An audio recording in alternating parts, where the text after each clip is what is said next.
चलिए वेद जी, देवी माँ को हार जोड़े से पहनाना चाहिए।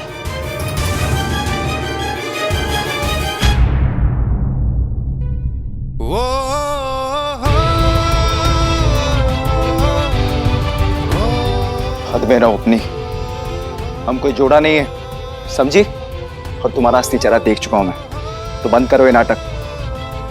अपनी मर्जी से गई थी, अपनी मर्जी से आई हो, किसी ने बुलाया नहीं है तुम्हें। और पति पत्नी का रिश्ता तो बहुत दूर की बात है, अब हमारे बीच दोस्ती का रिश्ता भी नहीं रहा।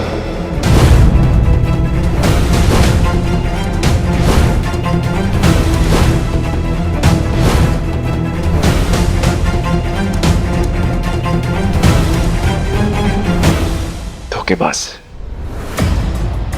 अरे वेद, बात तो सुन वेद।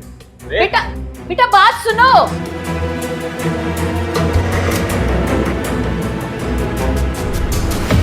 देखा माँ, कैसे पूजा के दिन ये क्या चल रहा है? लखन सुंदर, तुम दोनों दुकान जाकर के ना पूजा करो, मैं वेद से बात करती हूँ ना। लखन जाओ बेटा।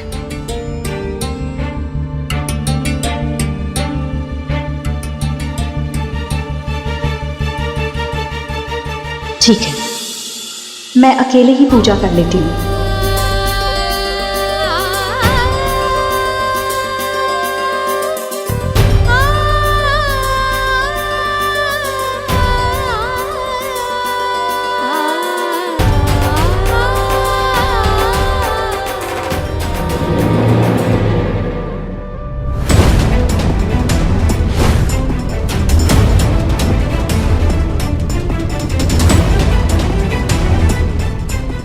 किस हक से पूजा कर रही हूँ इस घर में?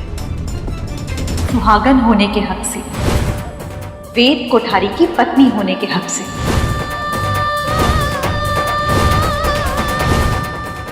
पत्नी तो सिर्फ नाम की हो तुम, ये सुहागन की निशानी पहनकर सुहागन नहीं कहलाओगी तुम। बिल्कुल चौखी बात कर रही हो दीदी साहब।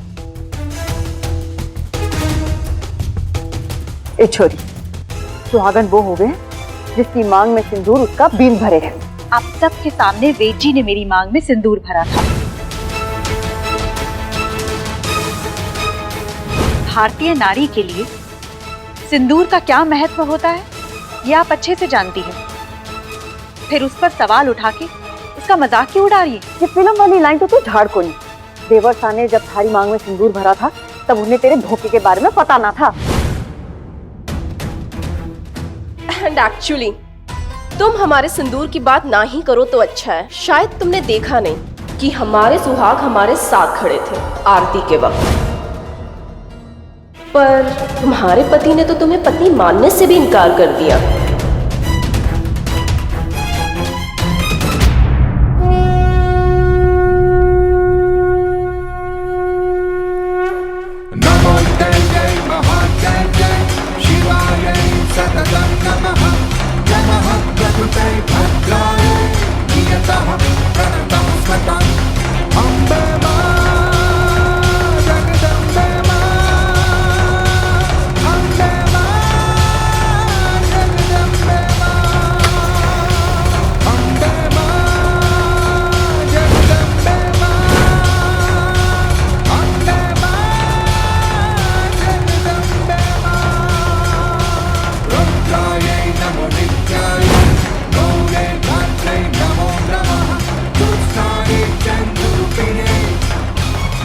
ये 9 दिनों का अखंड दिया जलाया है मैंने। आप सब देखिए, परसों नवरात्रि का तीसरा दिन है, जिस दिन देवी माँ के रूप माँ चंद्रघंटा की पूजा होती है। देवी माँ का वो रूप जो सुहागन के रूप का प्रतीक है। मैं आप सबसे वादा करती हूँ, उस दिन गरबा रात शुरू होने से पहले वेद जी मेरी मांग में सिंदूर भी भरेंगे और मेरे साथ आरती भी करेंगे। और अगर मैं सच्ची हूं तो मेरे रास्ते की सारी अड़चनें देवी माँ के आशीर्वाद से अपने आप दूर हो जाएंगी।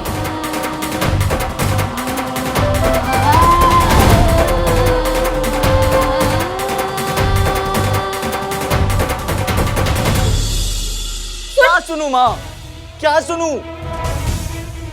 कुछ सुनने के लिए रह ही नहीं गया, क्या सुनूं?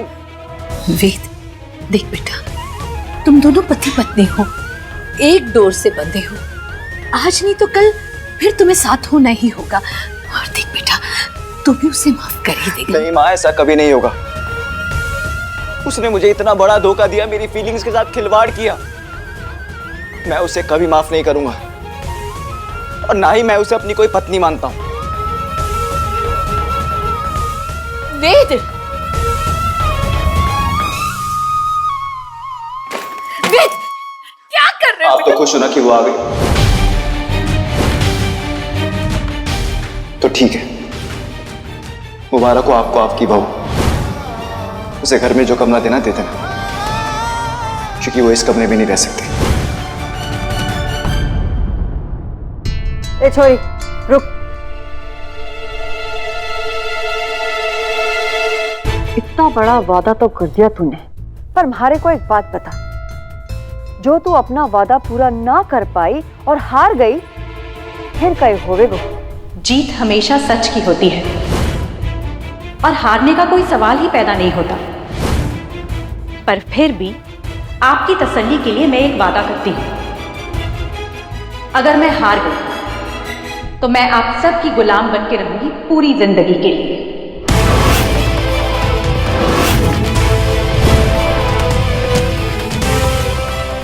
पर अगर मैं जीत गई तो मेरी एक शर्त है। मुझमें अब और धोखा खाने की हिम्मत नहीं है माँ। टूट चुका हूं मैं, बस हो गया। मैंने खुद उससे अपनी दोस्ती का हाथ बढ़ाया था।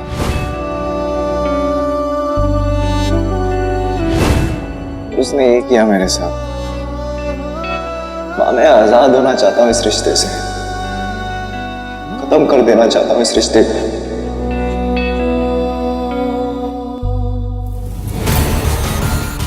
मुझे तेरे लिए बहुत दुख है वेद, पर मुझे ये करना पड़ रहा है वेद, तेरे भाई का बदला लेने के लिए और तेरी कुंडली में लिखा दोष मिटाने के लिए।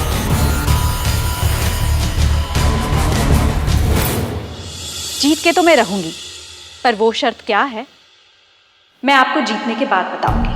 अरे ऐसे कैसे? जीतने के बाद तुमने कुछ उल्टा सीधा मांग लिया तो? डरो मत दिव्या, ये जीतेगी नहीं। वेद ने इसके साथ रिश्ता तोड़ तो दिया है। भारती दी, आपने वो दोहा सुना होगा, रूठे सूजन मनाइए जो रूठे 100 बार, रहीमन फिरी फिरी पोहिए टूटे मुक्ताहार। मैं भी इन बिखरे मोतियों को पिरोऊंगी, इस रिश्ते को जोड़ के रहूंगी।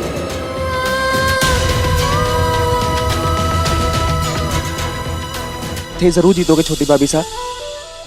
थारा ये हनुमान थारे साथ है। कभी भी कोई बात हो ना तो मारे से बोल देना, पूछ में आग लगा के लंका जला के आ जाएंगे।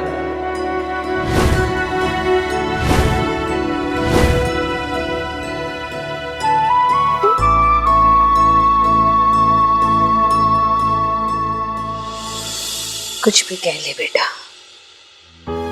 देवी माँ की नजर में तुम दोनों पति पत्नी हो। उसे कम से कम ये 9 दुर्गा के 9 दिन तुम्हें घर से जाने के लिए मैं ही बोलूंगी। दशहरे तक रुक जा, फिर देखते हैं कुछ करेंगे।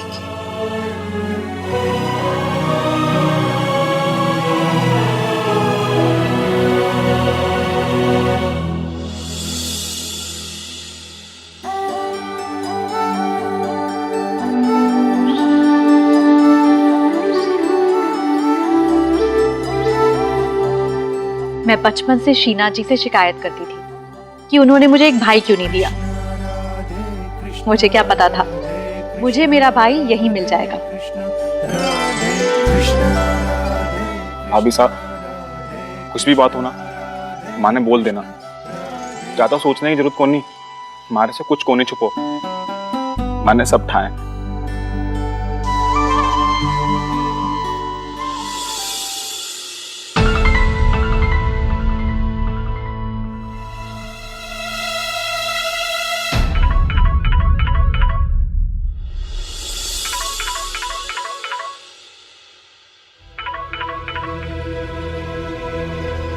मना किया था ना कि बार बार फोन मत करना। नहीं करता मैडम साहब, लेकिन वो पायल का एक्सीडेंट हो गया है। क्या?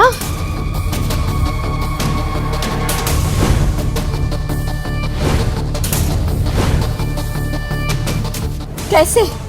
भागने की कोशिश कर रही थी, फिर से रोकने की कोशिश की तो उसका सर दीवार से टकरा गया। ज्यादा खून बहने के कारण छोरी कोमा में चली गई है। मैडम, आप कहो तो छोरी को खत्म कर दूं? कहां तक धोते फिरेंगे इसे हम? बेवकूफी की बातें मत करो, तुम्हें उसे जिंदा रखना है। डॉक्टर से चेकअप करवाते रहना, जैसे ही उसे होश आए ना मुझे खबर कर देना, समझे? ठीक है।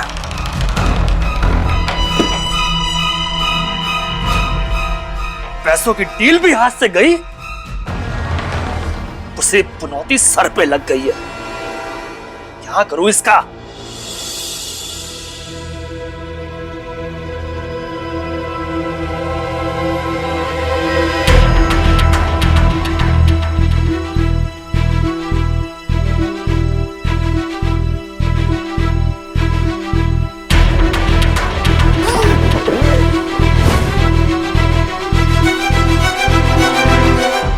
अच्छा चेतन सुन, तू वहीं रुक, मैं आ रहा हूँ, अभी आ रहा हूँ।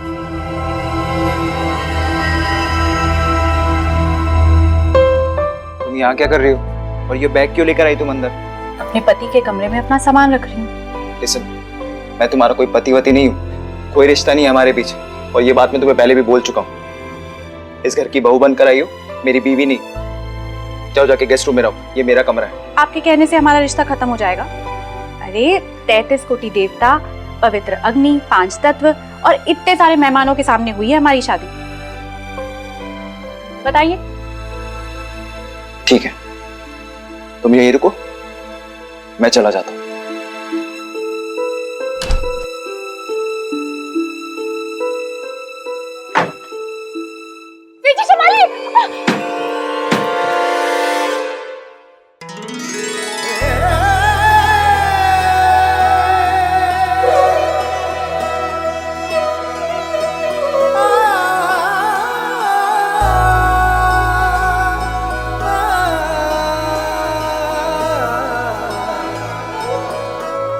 आपको बचाना भी मेरा धर्म है, इसलिए आप जहां जाएंगे मैं भी आऊंगी, और अगर आपको कोई दूसरे कमरे में जाना है तो मैं भी साथ चलूंगी।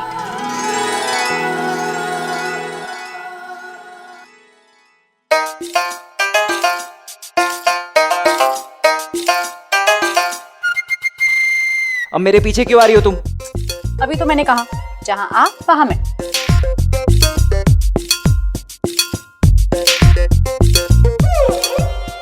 मैंने कहा था ना, जहां आप वहां मैं।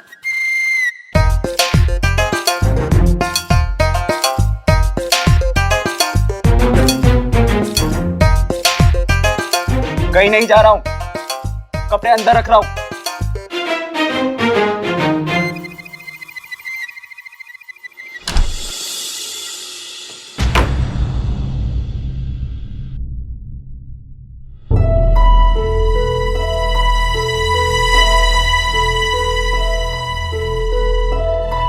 मैं जानती हूँ वेद जी, आपको लग रहा होगा कि मैं जबरदस्ती अपना हक जता रही हूं आप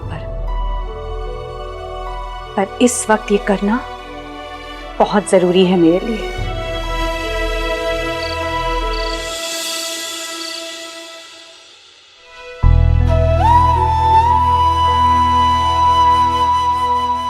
माँ, भारती, भारती मेरी बात तो सुनो।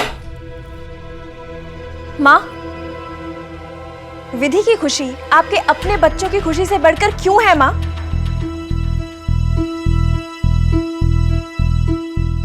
विधि की वजह से आपको इतना दुख हुआ, लड्डू को इतना दुख हुआ, लेकिन फिर भी आपने उसको इस घर में आने से मना नहीं किया।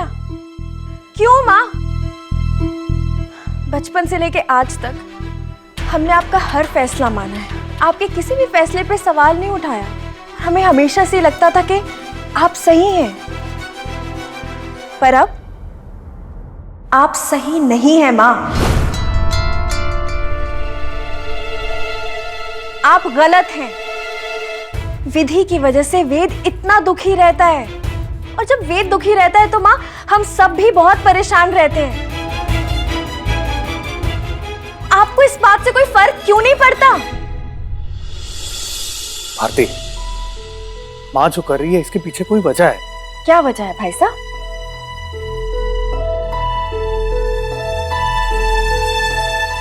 वो माँ तुम्हें अभी नहीं बता सकती।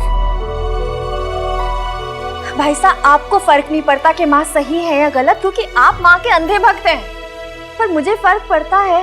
वेद की खुशियों से फर्क पड़ता है, उसके आंसुओं से फर्क पड़ता है मुझे भाई साहब। और अगर माँ विधि को इस घर में रखना चाहती है तो ठीक है, पर मैं भी तब तक चैन से नहीं रहूंगी जब तक विधि को इस घर से निकाल ना लूं।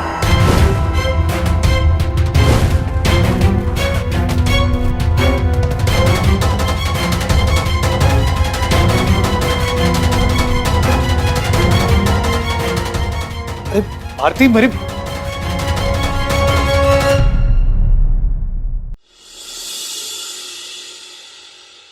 माँ, अपना दिल मत दुखाइए। भारती ये सब इसलिए बोल रही है क्योंकि उसे सच्चाई का पता नहीं है। अगर हम उसे सच्चाई बता देते कि आप विधि के साथ क्या कर रही है तो। नहीं बेटा, तुम्हें याद है ना कि सोहम के जाने के बाद भारती कितनी बीमार पड़ गई थी, और डॉक्टर ने क्या कहा था? वो इसलिए क्योंकि ये दोनों जुड़वा है। सोहम का जिक्र छेड़ने से भारती के दिमाग पर असर पड़ सकता है। पर माँ, इसके कारण आपकी बेटी आपसे नफरत करने लगी है। वो गलत भी तो नहीं कह रही है ना, सही कह रही है। एक बेटे का बदला लेने के लिए मैं अपने बाकी सारे बच्चों को दुखी और परेशान कर रही हूँ। वेद के खुशहाल भविष्य के लिए, उसकी कुंडली का दोष मिटाने के लिए उसे ये दुख सहना ही पड़ेगा।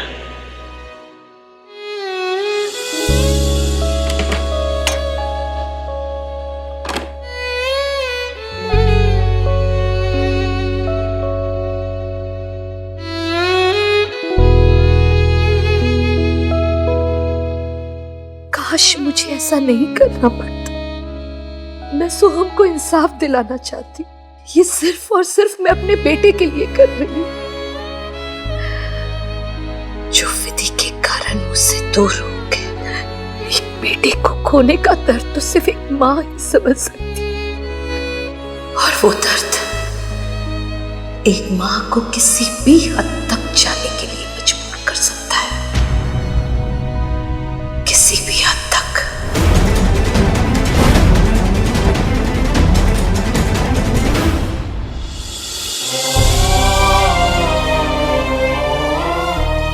अपने आप को संभालिए माँ।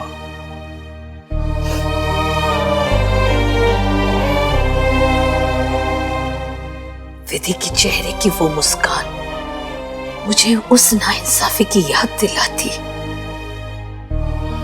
जो मेरे बेटे के साथ हुई थी। आज भले ही मेरे बच्चे मुझसे नाराज हैं, पर सोहम का बदला लेने के बाद जब उन्हें सच्चाई का पता चलेगा तो वो मुझे माफ कर देंगे।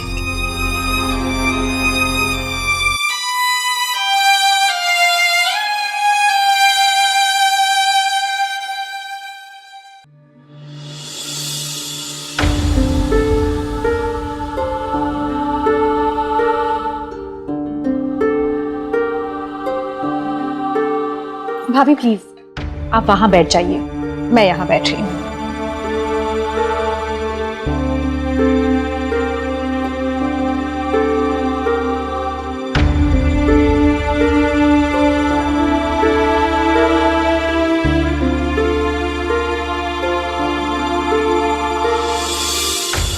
देखो तो कितनी बेशर्म हो गई है। वेद के पास बैठने की कोशिश कर रही है। फिक्र ना करो दीदी साहब, ठीक ना? देवर साहब थोड़ी देर में अपने आप लौट जाएंगे वहां से।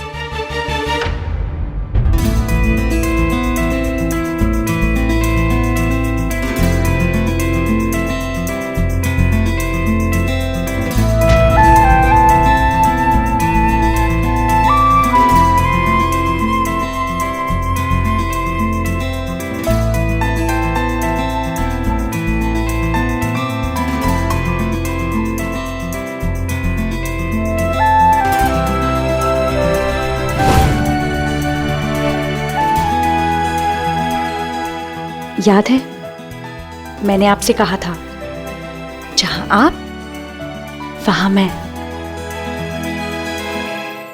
आप जहां जाएंगे मैं आपके पास आके बैठूंगी। बिना बात के तमाशा होगा, इसलिए म्यूजिकल चेस खेलने से अच्छा है जहां आप हैं वहीं बैठे रहिए।